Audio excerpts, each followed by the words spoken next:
Good afternoon. Today we're joined by Rich, who is the creator of the really famous Rugby Analyst channel on YouTube. Rich is joining us today to have a bit of a chat about the channel and about himself.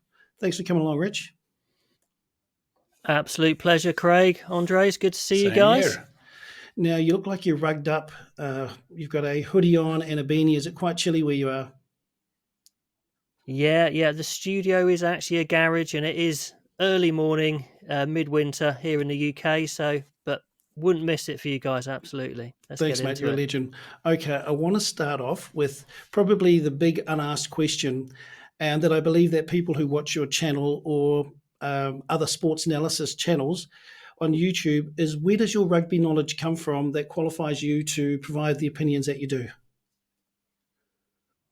Oh, well, I think personally, like I'm not different to anyone else. Everyone's got great opinions, and firstly, that's what I like about running a YouTube channel is I get to read all these amazing comments. I get to speak to people like you. So half of it is, from my experience or from watching the games, and then half of it is from you guys responding. And um, just honestly, just learned so much. I'm doing a bit of a deep dive at the moment, watching a lot of Guinness Premiership, trying to work out what the talent is coming up through the English system. And so much of the feedback I get through the comments kind of informs my videos as well. So I think I'd start off saying that.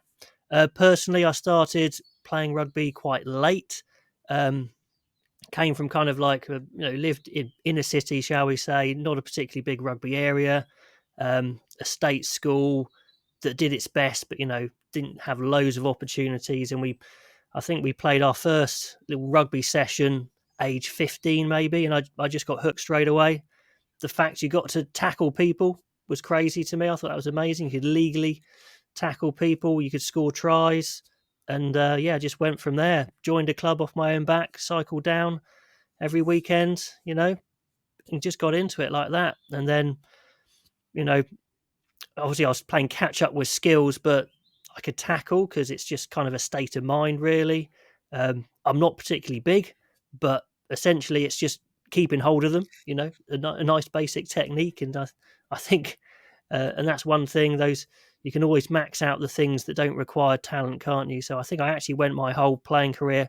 I don't remember missing a tackle. That's my kind of claim to fame. Didn't make many great passes or kicks, I'm sure, but tackling, and I was fairly quick, so I scored some tries.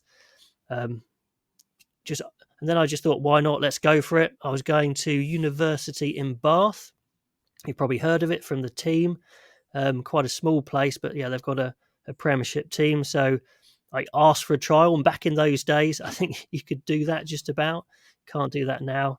So I went to a mass trial for that, and I thought, well, let's just go for it. Got in there, which was great. I played a year for them. Very much, small fish swimming in the big pond. That's how you learn so quickly, isn't it? And then next year, I asked for a trial again for Bristol with the under-21s, and got in there and played a bit there. And then I kind of called it a day on that academy side and concentrated on my studies. Played for uni, played a bit for club. Then exploded my ankle, which was quite good, well, not good fun. And then I went into coaching for about 8 years, some backs coaching, Colts coaching, men's, I think it's like level 6, level 7 of the pyramid. So it's kind of like high amateur, shall we say, but, very much learning at the deep end again. Appreciate the opportunities given there from Chichester. Then I coached local, Millbrook, and then I have a young family, so I thought I'd move to YouTube, which is the natural progression, maybe. So that's the snapshot of my background. But like I said, I'm not different to anyone else. Just a try hard who loves sport, loves rugby, and just love sharing it with everyone and listening to everyone's comments. Right. Did you play any other sports while growing up, Rich? Oh yeah, no, absolutely everything. Yeah, I loved it. Whatever it was, badminton, tennis, athletics. Taught myself to play golf after I got injured, so I like that now because the running sports are out, unfortunately. Volleyball, swimming, hockey, you name it. Anything I could get my hands on, absolutely. 15, 16 sounds quite old to actually start playing rugby. Was it not a sport that was played in the area where you grew up? No, absolutely. It's kind of South Coast, big city, football, not many rugby clubs. The schools obviously tried their best, but don't have the facility. So it's very much just a kind of a happened to be a PE teacher who was into it and would do some lessons on it, and then it was kind of off my own back. I had to cycle quite a long way to go to a club. Yeah, and then it's very much learning at the deep end. I mean, then you start playing higher and higher, kind of county and, like I said, like Premiership academies, good universities, and you've got all these players who have maybe been to public schools, which is in the UK would be a private school, who've got such advanced skills and knowledge of the game, and you're literally out there practicing on your own, trying to get your pass and your kick and your knowledge of the game up to speed. It's in at the deep end. That's the way to learn. And did you come from a sporting family, Rich? Yeah, fairly so. Yeah, my dad was he was a sprinter mainly. I think he loved his tennis. Yeah, he liked all his sports. So yeah, there's definitely a bit of that around for sure. Well, you've definitely got the chops and knowledge of the game to do what you do. And you spoke about tackling being something that you really enjoyed when you played rugby. But can you nail it down to say one or two things that you really love about the game? I think now it's absolutely looking at the big picture, which when you're playing, you don't really do you? You're kind of trying to learn your position, trying to just learn your skills, get in the gym, do all those sorts of things. You're not thinking about the big picture. But then when you start coaching and then start watching games and analysing for YouTube, it's like a crazy game of chess, but just with massive pieces that beat each other up. It's this crazy mix, isn't it, of physicality and skill. Do you play simple? Do you play complicated? There's just so many ways you can go about it. So many, and I like the complexity of the rules. Actually, people talk about the laws being too complicated, and of course they are. But that's kind of the beauty of it as well, isn't it? The fact there's so many things going on and so many things you can try and exploit as a coach or a player. It's crazy. It's a real heady mix, isn't it? Sure is. There's definitely a lot going on. I think I agree with you. That's what sort of sets it apart from games like rugby league, just the different skill sets that are required in the different positions. They all require something different, don't they? Yeah. I mean, I can't think of too many other sports in which somebody like Frans Malherbe would be, peak level athlete, given his body type. That I think is something that makes rugby a rather special thing. Hey, now I want to move on and talk about your YouTube channel. As I mentioned earlier, you are the creator of Sure. a very popular YouTube channel. I think you've got, is it 20,000 subscribers plus? I think we're kind of 27 at the moment, but yeah, it's a slow build. I wouldn't say again nothing special. I was probably one of the first to start. I was really enjoying watching YouTube at the time. It was just coming into its own. You learned so much from it, and I thought, well, why not? Let's do it. I'm not playing anymore. Let's give it a crack. And I think there weren't many around at the time. 10, 14, I think, from New Zealand. They were really good. 2 cents, and then me, and that was kind of it really. There's a few others, but now since the World Cup, it's just exploded, and fair play to them. But at the end of the day, I'm just making videos that I enjoy. I like doing it. If there's topics I want to talk about, I'll talk about it. If there's games, I'll talk about the games, international games. If there's not things I want to talk about, I happily won't as well. So I'm not trying to pursue it as a business or whatever. I'm just kind of just enjoying the ride, to be honest. So, how do you decide on what you want to talk about? Like, we obviously follow your channel, and you must be very busy creating content quite a bit of the time, because it's almost daily or every other couple of days you've got things that you're doing, and your knowledge is amazing. How do you decide what you are going to do?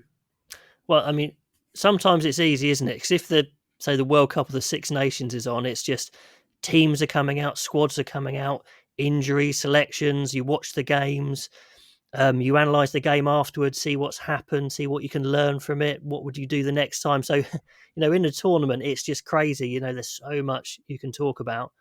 And then when there's no international tournaments, it's just whatever excites you. You might read an article and go, that's really interesting. Or there's always things buzzing inside my head. And sometimes it comes together in a video. So, like I said, it's not a chore. You know, as soon as it becomes a bit of a chore, then it's not worth making a video, is it? So at the moment, it's just comes naturally. What you want to talk about is what you go for, Right. really. And do you have any highlights, any videos that you made that particularly stand out for you over your YouTube career that you've made? It's an interesting question. I think it's the excitement of the next video, isn't it? It's a bit like playing a game or coaching. It's like, wow, what's next? The excitement of what's next. There was quite a funny one the other day. I made some videos in a quiet period on the rules of rugby and the history of rugby, because I wanted to do some stuff that wasn't just reacting to the time, and that actually got picked up by New Zealand Airlines, Oh, which is quite funny. Wow. I got a message saying, can we run it on your in-flight entertainment over the Christmas period? So, which is still running now. If you guys fly on New Zealand Airline, have a look at the in-flight entertainment. So that's just pretty funny will stuff, do. isn't it? Very nice. Will do, definitely. Um,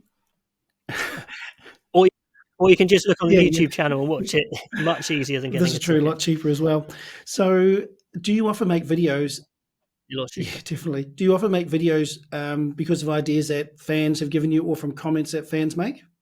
Yeah, no, absolutely. Yeah, there's one coming that might be a little bit controversial. That was something I've been thinking about for a while, and then a fan kind of said the catch line the other day, and I was like, yeah, let's go for that as a video. So I won't tell you what it is. I It's quite a fundamental change to how rugby I works. was going to guess All Black number 7 in from the side. He's still going on about that. Still going on about that. He never lets it go.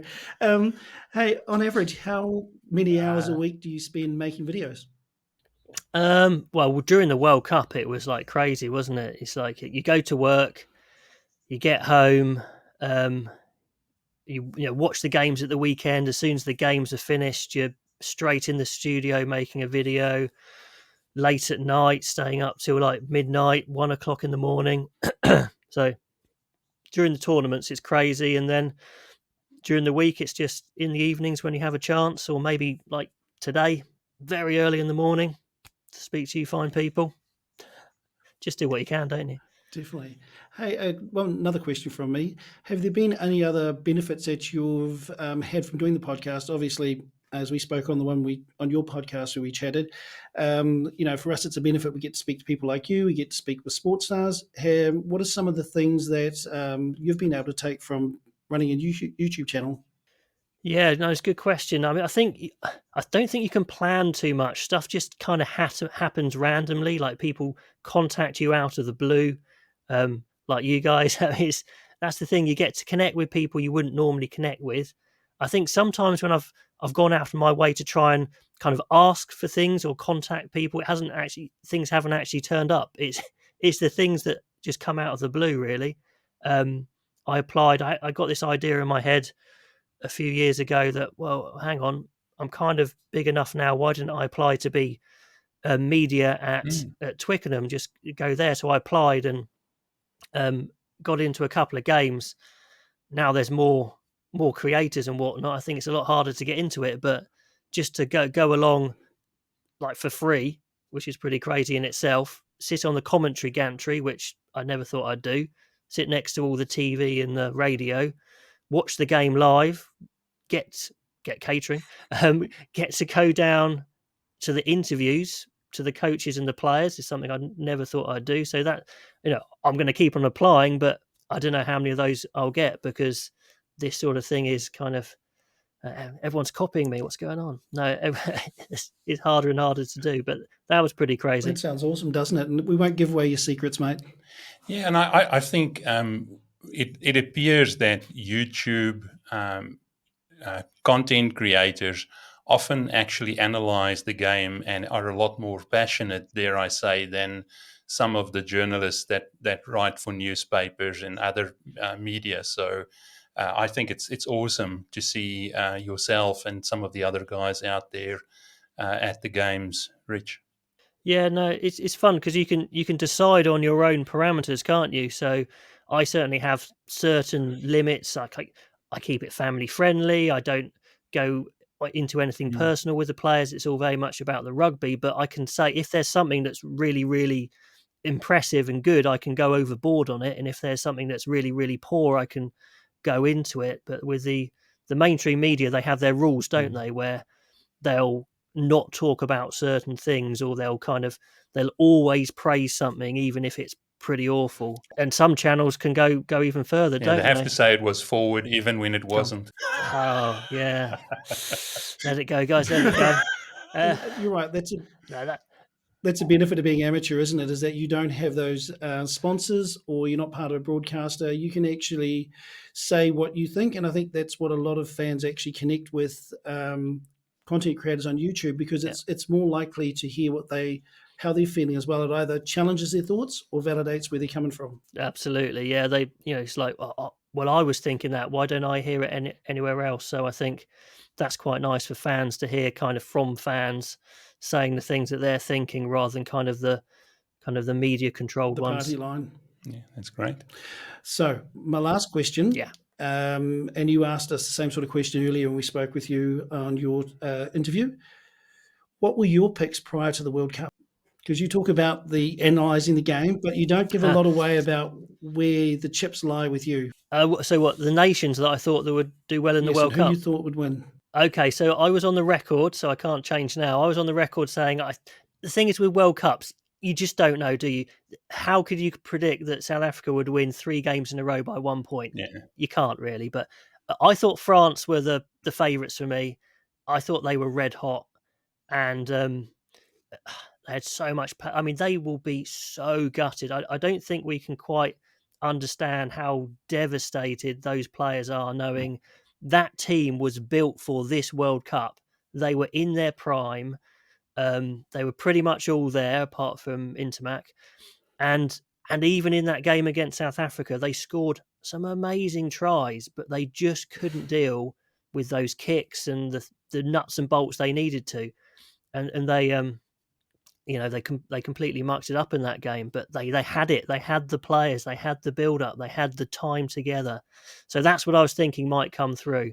But in the end, they couldn't do it. Yeah.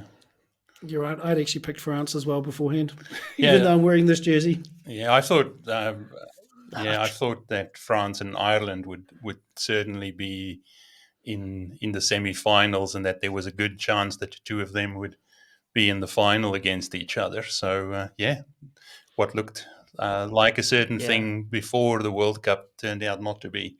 And that's the life of an All Blacks fan. Southern Hemisphere are still there, aren't they? We just can't beat the Southern Hemisphere still. Just put that up there. People understand what that is. Hey, Rich, mate. Really appreciate your time today. On behalf of Andres and myself and the rest of the people involved with our podcast, thank you for giving us this time this morning. I know you've got a family commitment, so you've got to shoot off, but it's a pleasure catching up with you again, and you have a great Sunday. Thank you very much, Rich. You too, guys. Absolute pleasure.